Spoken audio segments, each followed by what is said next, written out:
Right, so here's the authentic pop. It's the below here, the air spring, and this one is busted on the other side here. If you can see the shape of it, it's blown through. Those interested in engineering, on the D4 they changed the design quite a bit, and they made, instead of making the mount at the top compliant with the movement of the suspension, because when this wheel goes up, this angle changes, and on the D3 there was a top mount that would often creak. On this one they chose to do a double bellow, just like the rear bag on the D3.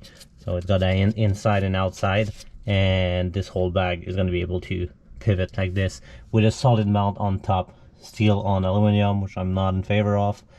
But yeah, we're taking this one down.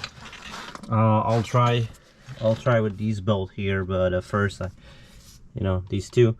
But first I need to make some room here, so I'll remove the brake. I need to show him what happened with those brakes. The D4, they are notorious for this problem.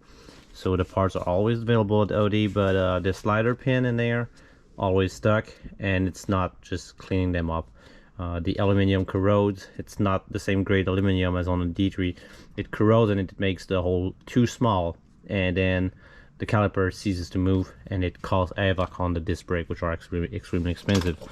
So let's go ahead and remove the caliper, and then we'll so let's go ahead and remove the caliper, and let's go ahead and remove the caliper, and then we'll have a look at that.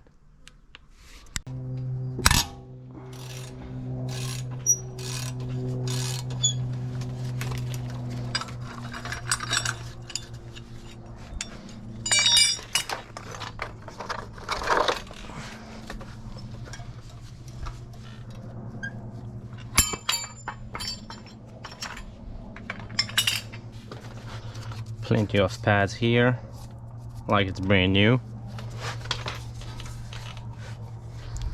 And there's those two. Those two in the back.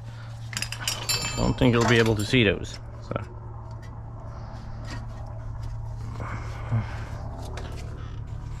those slider pins, okay?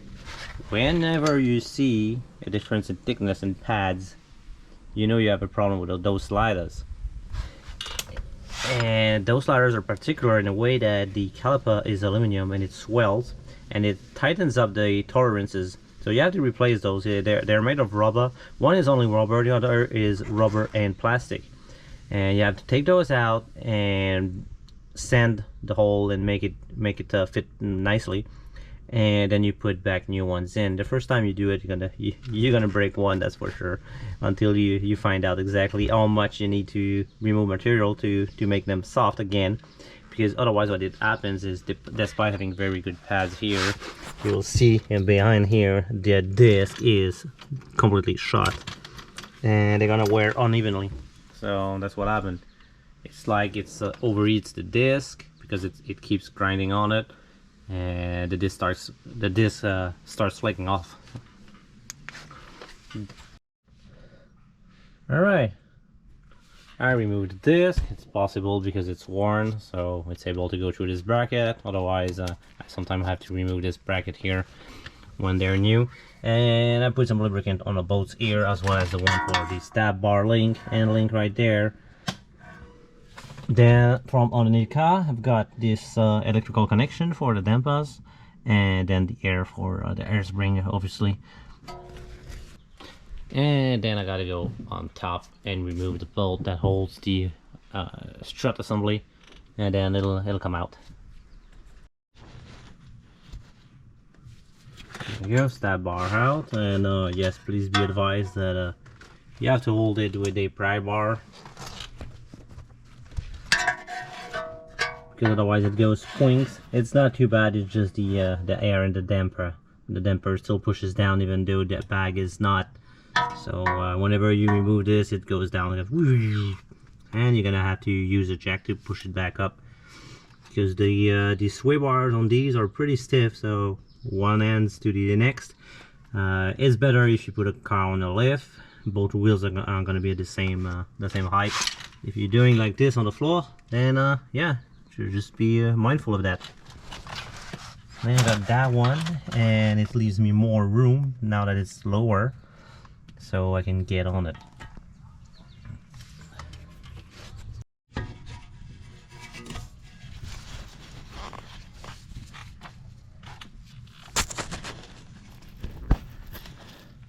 There goes the big bolt. This one's very easy because it's auto. It's not a solid chunk of steel, so that's pretty good.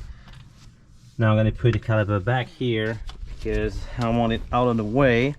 Might have to spread the thing.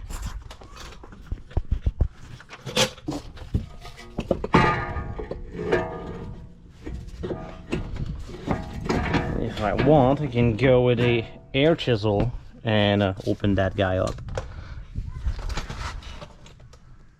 Now I got those two. Yeah, you probably don't see anything.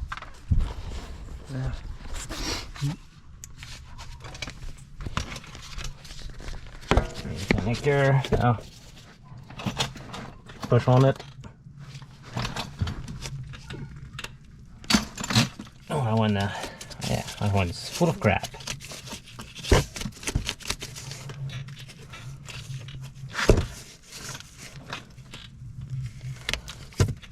Wow.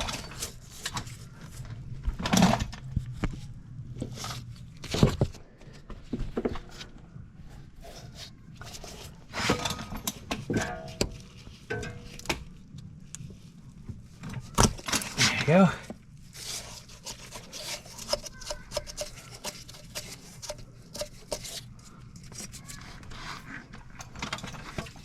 And because I don't want to twist their airline, I always spray them before I put my 10 mil on there. There.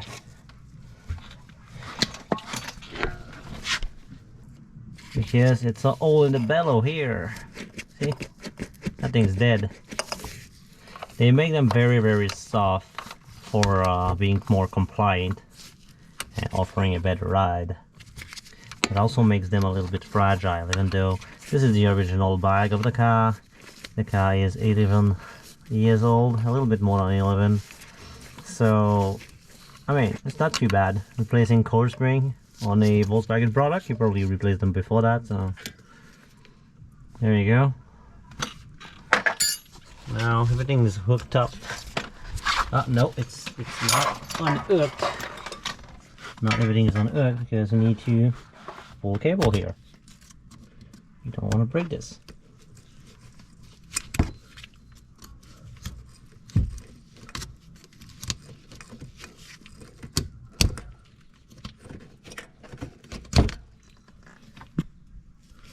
I'm gonna need 2 hands and 2 picks.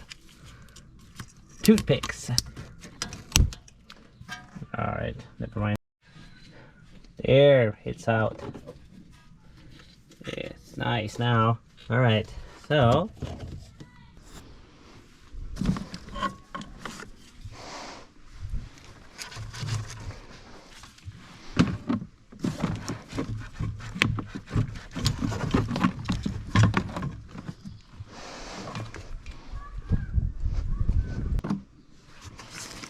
and here's the guts.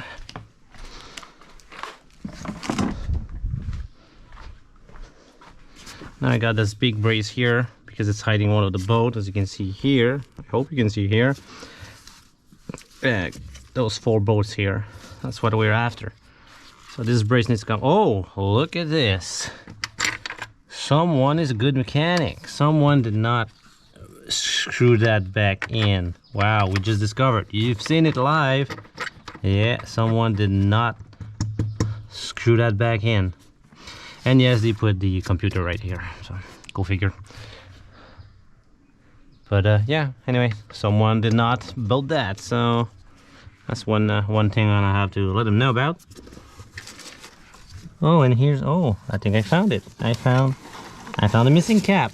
Someone took off the wiper ones, did not put the cap back on, and I just found it. as well as all the crap in here. See all the crap that gets in there? It clogs the drain, and then water rises and it finds a way inside the car. So I'm gonna have to clean that up for him because I don't want to leave that like this and have issues later down the road.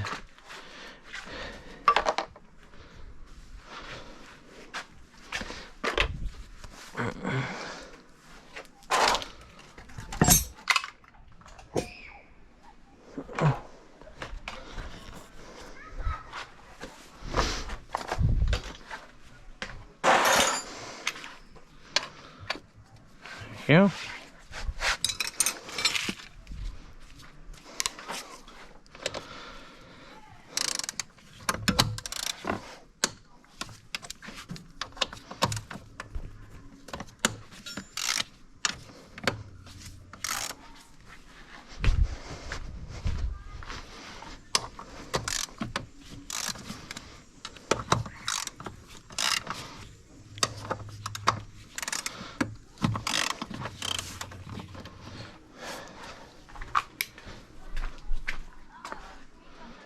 All right.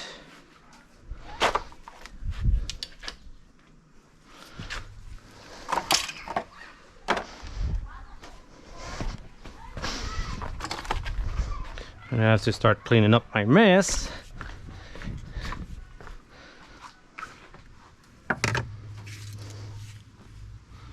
Hmm. 14. No, 13.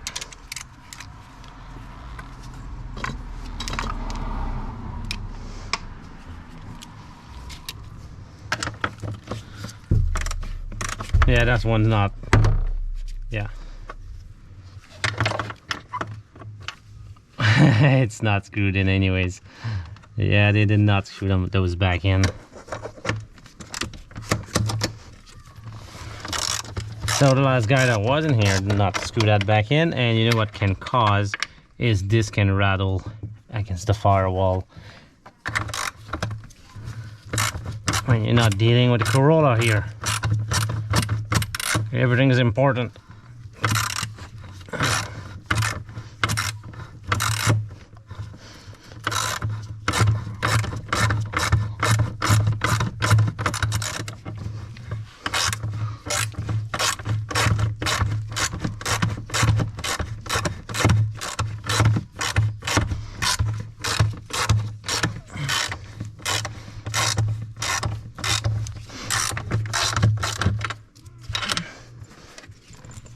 All right, this here.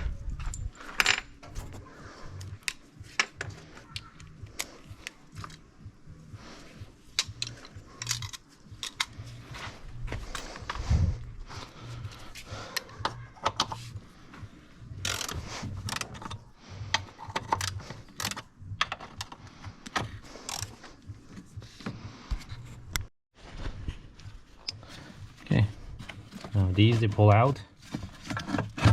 And I can lift this baby up. And I have access to my last bolt here. So we'll take those off and we'll go back underneath. Alright, so I'm gonna have to open this gap here so it releases the strut absorber. And then I'll lift up by hand. That's a cool thing with the air spring is once they're deflated, you can easily push them back up to create the necessary clearance, and then I'll just lift it, move it that way, and slide it here. It's going to be a tight fit between the control arm, but it should go. It'll always go.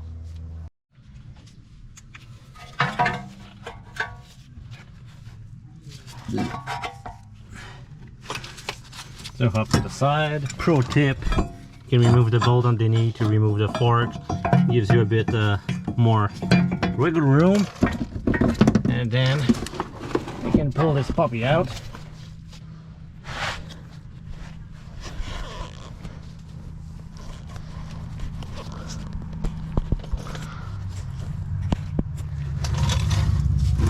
There we go.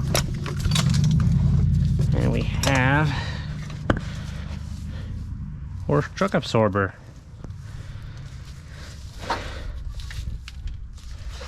So this is a strut. So this is a damper inside a air spring, so they're being separate. And yeah, we can see a lot of blowouts here. One of them here too, another one. Just dead.